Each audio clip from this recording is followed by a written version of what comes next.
Hello class, this is lesson 3-5 about the shapes of different graphs. To begin, we're going to discuss line symmetry. This is when you see a graph that is evenly divided, or sometimes we say mirrored, along a vertical line of symmetry. Okay? So my first example, if I want to know if it has a line of symmetry, I could draw a vertical line right there in the middle, and I could see on the left and the right side it is mirrored. So yes, this has a line of symmetry, and it is along the line with the equation x is equal to positive 1. My second example, I would say no, there is not a line of symmetry. But in my third example, I can find a line of symmetry way on the left-hand side, and that would be along the equation x is equal to -3. My next example says, a fountain sprays a stream of water. The graph shows the path of the water, where x is the distance in feet from the fountain, and y is the height in feet of the stream. Find and interpret any symmetry. So let's just see what we can find. If I'm looking to see, I would say that it is symmetrical. I would say that the right half of my graph is a mirror image of the left half, or the left side. And I could draw a line of symmetry at x is equal to 2. So let me go ahead and draw that for you right there. So that's just one thing that I can say. Also, if I'm talking about this in terms of the distance that I see of the water as it's maybe going up in the air or away from the fountain, I'm going to say that the height of the stream when it is 0 to 2 feet away from the fountain is the same as the height when it is 2 to 4 feet away from the fountain. Okay, so let me go ahead and show that to you. So that distance 0 to 2 and 2 to 4, if I look up above at the stream, it is the same up above. So now I'm going to just show you a general graph, and I'm going to highlight some features of this graph. First, we're going to start just by looking at this graph from the left side all the way to the right side and just follow that path. So as you can see, we're going down, and then we're going up, and then we're going down again. And that is basically the path of this graph. So all of those downward arrows, I would say that that is where my graph is decreasing. And then all of those up arrows is where the graph is increasing.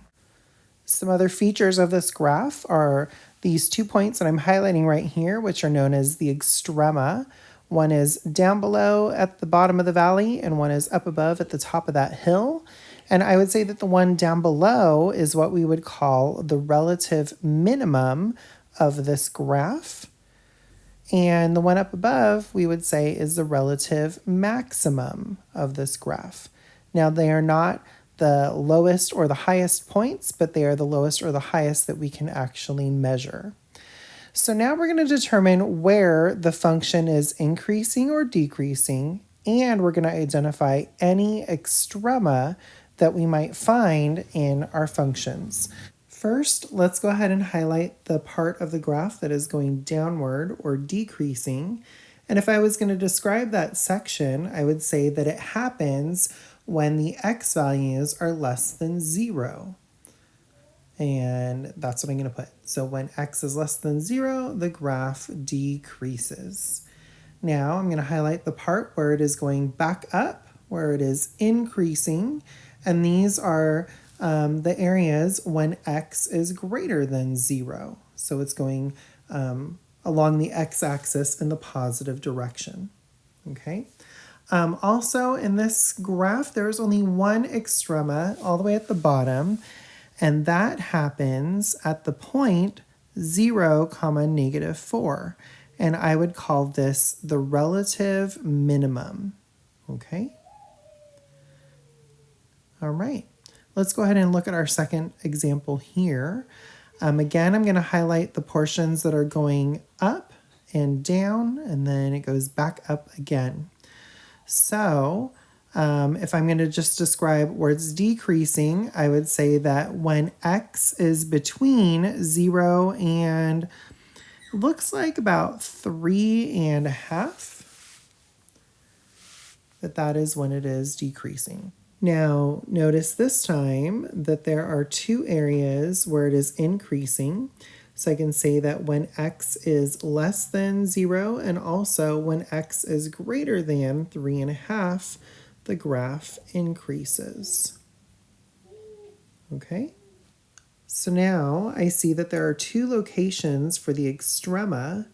One of them is at the origin at 0, 0, and that would be called the relative maximum. The other location is down below at 3.5, comma, negative 4, and that would be the relative minimum. And that's it. So now to conclude, we're going to discuss one final topic, which is called end behavior. And this is what describes the values of the function basically at the ends of what you see. Okay, so it's at the positive and the negative extremes in its domain. Okay, so just looking at my first graph right here, we're going to determine the end behavior, and I'm going to highlight two portions. So I'm going to highlight this part that is going left. And so if I was going to describe that, I would say as x decreases, the y values are also decreasing. Likewise, if I'm going to describe this graph going to the right, I would say as the x values increase, the y values are also increasing. Okay? And that's it. That's how we describe the end behavior of this graph. So now looking at my second example, if I'm looking at this graph going to the left, you notice how it's going up. So as the x values are decreasing, now instead the y values are increasing. And then similarly, if I'm going to describe if this graph going to the right, I would say as the x values increase, the y values we see are decreasing. They're going down. And that's it. So I hope that you learned several new ways of how to describe these graphs. But please let me know if you have any questions when we come into class.